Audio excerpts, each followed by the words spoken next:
कोरोनाचा संसर्ग होऊ नये यासाठी शाळा बंद करण्यात आल्या. परंतु शाळेतील कोविड-19 या आजाराच्या धर्तीवर चिखलदरा तालुक्यातील 195 शाळांमध्ये मे 2020 पासून ते जानेवारी 2021 पर्यंत शाळा स्तरावर पोषण आहार शिजवून देणे बंद असून तांदूळ कडधान्ये विद्यार्थ्यांना वितरित करण्यात आले आहे. विद्यार्थ्यांना मध्यान्ह भोजनाचा पोषण आहार शाळेत न शिजवता मुलांना वाटप करून त्यांना घरी नेण्यास सांगण्यात आले.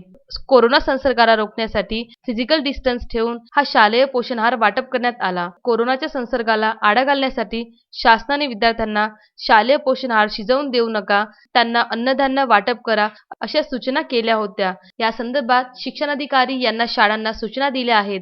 धान्य वितरणाच्या वेळी कोविड-19 आजार संबंधित फैलाव होऊ नये म्हणून सॅनिटायझरचा वापर, मास्कचा वापर करणे, सोशल डिस्टन्सिंग ठेवून सुरक्षितरित्या विद्यार्थ्यांना वाटप करणे शाळांसाठी बंधनकारक आहे. शाळा स्तरावर प्राप्त तांदूळ व कडधान्य वस्तू सुस्थितीमध्ये ठेवावे. शाळा स्तरावर तांदूळ व कडधान्य वस्तू प्राप्त झाल्यानंतर मुख्याध्यापक आणि शालेय व्यवस्थापन समिती यांनी सदर तांदूळ व कडधान्य वस्तू वाटपाचे नियोजन करावे. पुरवठादाराकडून शाळांना शाळा स्तरावर प्राप्त होणाऱ्या तांदूळ कडधान्याचे वजन इलेक्ट्रॉनिक वजन काट्यावर करूनच स्वीकारावे. प्रत्यक्ष माल स्वीकारताना शालेय व्यवस्थापन समिती, पालक आहार शिजवणारी यंत्रणा, गावातील प्रतिष्ठित व्यक्ती यांच्यापैकी एक आणि शाळेचे मुख्याध्यापक शिक्षक समक्ष वजन करावे.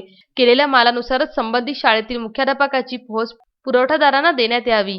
कोरोना विषाणूचा संसर्ग होऊ नये यासाठी शालेय अन्न शिजवून न देता विद्यार्थ्यांना सरळ अन्नधान्य वाटप करा अशी शासनाच्या सूचना असल्याने शासनाच्या सूचनेनुसार अन्नधान्य वाटप करण्यात येते. फिजिकल डिस्टन्स ठेवूनच धान्य पुरवठा करण्यात येत आहे. मारुती पाटणकर, विदर्भ न्यूज, चिखलदरा.